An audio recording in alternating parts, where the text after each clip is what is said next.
Hello, this is Ruslan Belov with you. So friends, rumors are already spreading everywhere that the Russian army is beginning its spring-summer campaign. And it's mostly Ukrainian sources talking about it. You know, I'll say this, the number of attacks in various areas has really increased. And today we're going to break down the key ones. We'll start from the north and move south. As you saw in the title, there was a breakthrough near Toretsk, 6 kilometers deep. I'll tell you, that's very impressive. But since we're moving from north to south, we'll talk about that a bit later, roughly in the second half of the video. Be sure to watch until the end, because breakthroughs like this are rare, and this one is extremely significant. I'll explain and show you clearly why. Let's begin in Sumy region. Here's how the front line looks. From Vladimirovka, which is already under Russian control, the movement is going towards Novonikolayevka. So far, no significant progress. From Veselovka, also under control, the movement is going toward Belgorod. There's been some progress, about 1.5 kilometers forward. Also yesterday, Russia's Ministry of Defense officially announced the capture of Zhuravka, even though the Ukrainian armed forces had actually been pushed out of the village a week earlier, as we already discussed in one of our previous videos. So from Zhuravka, movement toward Belgorod has begun. Not a huge gain, about 300 meters, but as you can see, the distance between the villages is very small, just 800 meters. So we can expect fighting for this village to start very soon. You can see it's a larger village compared to the ones previously taken in this area. But undoubtedly, the heaviest fighting right now is happening in the Basovka-Lochnya area. In fact, battles are already underway inside Lochnya itself. Interestingly, the American map underestimates the control here, although they did mark part of it. You can see they just show it as a grey zone.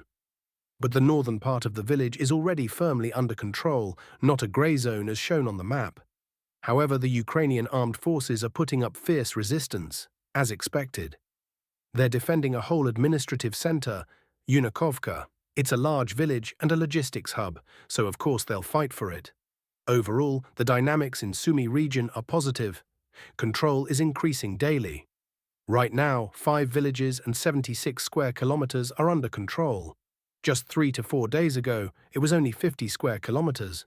On the Basovka-Yunakovka section alone, over 40 square kilometers are under control. So, what was Zelensky saying? That they started an operation in Kursk region to protect Sumy. Looks like that plan backfired. In Kursk, the Ukrainian forces now control only about 11 square kilometers, while in Sumy, as I said, Russia controls 76 and growing daily. And speaking of Kursk, what can I say about the Kursk region? Good news is coming from Oleshna. I don't want to jump the gun, as they say, or get ahead of events. But let's just say, expect good news soon. Maybe even today. As for Gornal, it's a bit more complicated. I've explained why before, but let me show you again. Look, see this terrain, all uneven elevations. Some of the heights are controlled by the Ukrainian forces, so it won't be easy here. Russian forces have entered the northern outskirts and are trying to gain a foothold. They've also approached the monastery closely. But again, the monastery sits on high ground, and the Ukrainian army has turned it into a fortified position. So, no easy walk here. But in any case, one thing is certain, the days of Ukrainian forces in Kursk are numbered. Let's fix that. They only control 11 square kilometers now. At the peak, it was 1,200. Hard to even remember those times, but we must. For example, just yesterday in Makhnovka, 9 civilians were found shot dead. Murdered. It's horrifying. This is the price that residents of Kursk paid. Those who didn't manage to evacuate during the sudden Ukrainian invasion in August 2024. Fortunately, mistakes were analyzed and lessons learned. That's exactly why the Ukrainian offensive in Belgorod region has completely failed. They've been attacking for 4 weeks now, and the result? Just 2 forest belts under their control. That's it. They were completely driven out of Popovka. Even the forest belts in front of Popovka have been cleared, as you can see. They were also driven out of Demidovka. Currently, they control just a few forest strips in front of Demidovka, totaling about 4 square kilometers. Yes, they're trying to enter Popovka again, but they're dying. I think it'll be over soon. That's the situation on the Sumy border.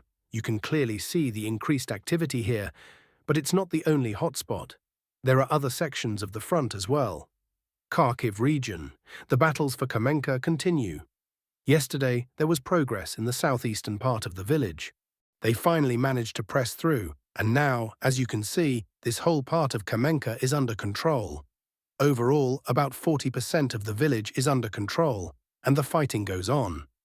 Again, the village is critical. It stands in the way of connecting two Russian bridgeheads into a single front on the right bank of the Oskol River. That's why the fighting here is so fierce.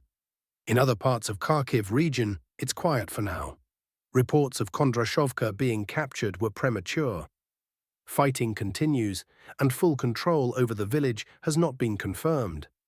In the Lyman direction, there's an assault on Novoe and ongoing clearing of the pocket between Konstantinovka and Makeevka.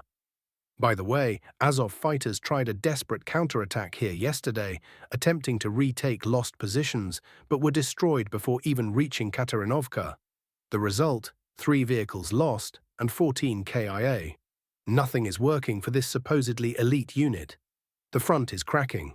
It hasn't collapsed yet, but it's definitely cracking. Let's see where it leads during the spring-summer campaign. I think in the end, the front will collapse, at least on this section up to Lyman. All the signs are there. And now finally, let's move on to what I promised you from the start. The most positive and impressive news from yesterday. The Toretsk area. There's been consistent progress here, but yesterday something major happened. Our column advanced from the northern part of Toretsk. On the way out, they destroyed a Ukrainian strongpoint located here. This broke their defenses, and our forces moved freely all the way to Nelipovka. In one attack, they reached Nelipovka, landed troops, and took the eastern part of the village. Work is now underway to secure the area and ensure safe logistics from the northern part of Toretsk to the village. The total depth of the breakthrough was, let's measure it, nearly 6 kilometers. That's very impressive because, as you know, even a 2-kilometer advance is considered good nowadays. 3 kilometers, excellent. And here we have nearly 6 kilometers. Most importantly, look, from the current position in Nelipovka to Konstantinovka is, let's measure, only 5.5 kilometers. And you know Konstantinovka is one of the main objectives for the spring-summer campaign. Operations are underway from Chasov Yar, from Toretsk, and from the east of Toretsk to encircle and cut off logistics to Konstantinovka. This breakthrough is part of that goal. 5.5 kilometers. That means FPV drones can now start targeting the city more effectively. Also, aside from this breakthrough, there was a success here. A pocket of about 1 square kilometer was cleared. And by the way, if you look at Ukrainian military analysts, they've started avoiding the topic of Toretsk altogether. Why? Very simple. They're losing again, and for them, that section of the front has ceased to exist. Don't mention it, and it's like it doesn't exist. But right now, we can confirm that all of Toretsk is under full control of the Russian armed forces. And for the second day in a row, new breakthroughs are being made from Toretsk to push the front away from the city and secure it from counterattacks. Again, a 6-kilometer breakthrough is extremely impressive. There's also good news from the area near Dnipropetrovsk region, but we'll cover that a bit later. Eastern Group Frontline. Situation. Russian forces continue their offensive in this area. Near the Mokry Yali River, the Russian army is advancing along both banks, heading north toward Komar. Russian assault troops are now in the southern part of Fedorovka, while other units are trying to flank the village from the opposite riverbank and hit the Ukrainian forces from the rear. The same tactic was used during the assault on Veseloye, and it worked back then. Russian forces have also begun moving toward Otradnoye. The village is as important to the defense of Bogatyr as Rozliv is to the defense of Konstantinovka. Losing control over it will inevitably lead to losing Bogatyr as well. Central Group Front. Kotliarovka, Troitskoye, Bogdanovka. Russian forces had 2 major gains here. First, they entered Kotliarovka, a small hamlet unlikely to be held by the Ukrainian side for long, given the situation. Second, assault troops captured the main stronghold of Ukrainian forces in Troitskoye, the local school. That means the remaining houses will soon fall under Russian control too. From there, it's only about 300 meters to the outskirts of Orikovo, the last village before the Dnipropetrovsk region. Offensive actions are also ongoing to the west of Bogdanovka. Now, a few words about recent political developments. Zelensky is the only one who manages to pick fights with everyone at once. His outburst against China was reckless, and now Beijing has responded. China said, "We advise all interested parties to have a correct understanding of China's role and refrain from making irresponsible statements." Beijing also stated it has no information about 155 Chinese nationals allegedly fighting on Russia's side in Ukraine, as claimed by Zelensky. That came from China's Foreign Ministry spokesperson Lin Jian at a press conference.